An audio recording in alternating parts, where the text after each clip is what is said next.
কোরআন শরীফে আছে, আল্লাহ তাআলা বলছে, পাথরের অবস্থা বলছে, কোরআনে পাথরের কথা আছে।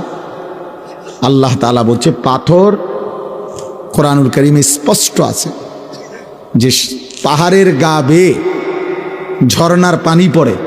আল্লাহ তাআলা বলেন এটা পাথরের কান্না।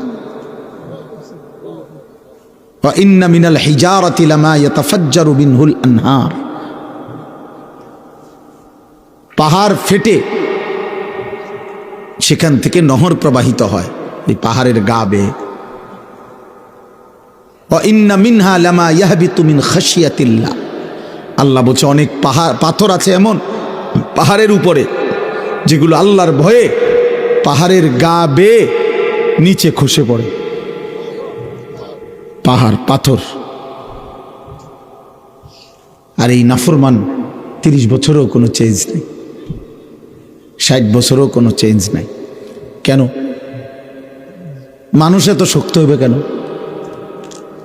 মুসলমানের ঘরে জন্ম নিয়ে এত পাষাণ হবে কেন বলেন তো? মূল বিষয় হলো গাফেল।